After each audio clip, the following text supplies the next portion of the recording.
আমরা একটা ড্রয়িং নিয়ে কাজ করতেছি, সেটা হচ্ছে আমাদের একটা রুলিং ড্রয়িং। ওকে, আমরা ড্রয়িংয়ের মধ্যে 45 ডিগ্রি এলবো কীভাবে সেট করবো, আমরা যে ফেব্রিকেশন করবো, হ্যাঁ, একটা 45 ডিগ্রি এলবো কীভাবে আমরা সেট আপ করবো, আজকে ওইটা আমরা শিখবো। ওকে, একটা 45 ডিগ্রি যদি আমি এলবো লাগাই এইখানে, আমার কীভাবে মেজারমেন্ট নিতে হবে, কীভাবে লেভেল করতে হবে, কীভাবে রুট গ্যাপ রাখতে হবে, হ্যাঁ, এগুলো সম্পূর্ণ বিস্তারিত আমরা আজকে দেখবো, প্লাস এগুলো নিয়ে আলোচনাও করবো। হ্যাঁ, তো আমাদের এটা কত ডিগ্রি এলবো?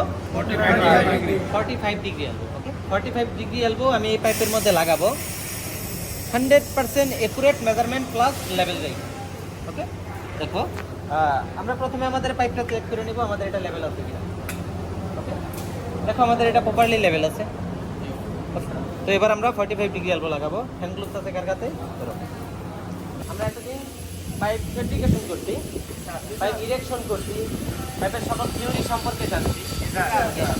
তো আমরা আজকে দেখা একটা কমপ্লিট একটা প্রজেক্ট, এই প্রজেক্ট নিয়ে আলোচনা করবো, প্রজেক্টের ইনস্ট্রুমেন্ট নিয়ে আলোচনা করবো।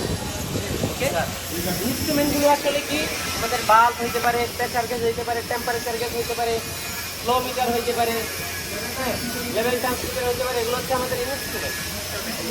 তো আমরা ইনস্ট্রুমেন্টের মধ্যে আজকে বাল্ব সেকশনটা নিয়ে আলোচনা করবো। ওকে, দেখো আমাদের এখানে দুই ক্যাটাগরির বাল্ব আছে। ওকে, এটাকে বলা হয় গেট বাল্ব।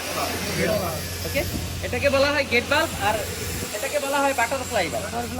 ওকে, এটা হচ্ছে আমাদের একটা cooling process system.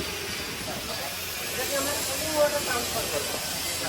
Cooling water কি? ঠান্ডা পানি। ওকে, ঠান্ডা পানি আমরা এটা দিয়ে ট্রান্সফার করবো।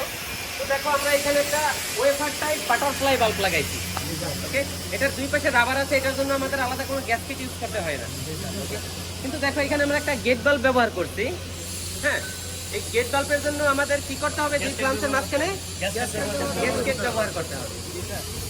এখন আমরা এটা দিয়ে কুলিং ওয়াটার পাস করবো। তো আমরা কোন ধরনের গ্যাসকেট লাগাবো, আমরা কিভাবে বুঝবো যে আমাদের এখানে কি পেপার গ্যাসকেট লাগাবো নাকি রাবার গ্যাসকেট লাগাবো? ওকে, এখানে কি আমি মেটালিক গ্যাসকেট লাগাবো নাকি নন মেটালিক গ্যাসকেট লাগাবো? ওকে, তো দেখো আমাদের এটা যদি একটা কুলিং সিস্টেম লাইন হয়ে থাকে, তাহলে ওইখানে আমরা রাবার গ্যাসকেট লাগাবো, যেহেতু আমাদের এটা ওয়াটার লাইন। ওকে, দেখো তোমরা হচ্ছে নিউ, তোমরা কি পাইপ ফেব্রিকেটর হওয়া, একদম পাইপ ফিটার হওয়ার জন্য কি এখানে ভর্তি হয়েছে। ওকে, কাজ শেখার জন্য তোমরা কি ভর্তি হয়েছে। তোমাদের কাজ শেখার আগে তুমি যে একজন পাইপ ফেব্রিকেটর, পাইপিং এর কাজ করার জন্য আমাদের কি কি ম্যান্ডেটরি মানতে হবে, হ্যাঁ, ওগুলো তোমাদের আগে জানতে হবে। তোমাদের সেফটি সম্পর্কে জানতে হবে, টুলস সম্পর্কে জানতে হবে, ফিটিং সম্পর্কে জানতে হবে, ইনস্ট্রুমেন্ট সম্পর্কে জানতে হবে, ড্রয়িং সম্পর্কে জানতে হবে। সব কিছু যখন তোমরা জানতে পারবা, সব কিছু তোমরা যখন করতে পারবা, শিখতে পারবা এবং দেখলে করতে পারবা যে কোনটা কি, তখন তোমরা একজন দক্ষ পাইপ ফেব্রিকেটর হয়ে যাবে। ওকে, ঠিক আছে। তো তোমাদেরকে আজকে প্রাথমিক অবস্থায় আমরা আমাদের সেফটি টুলস, তারপর হচ্ছে ফিটিং, তারপর হচ্ছে ইনস্ট্রুমেন্ট, ড্রয়িং, এগুলো সম্পর্কে ধারণা দেবো। হ্যাঁ,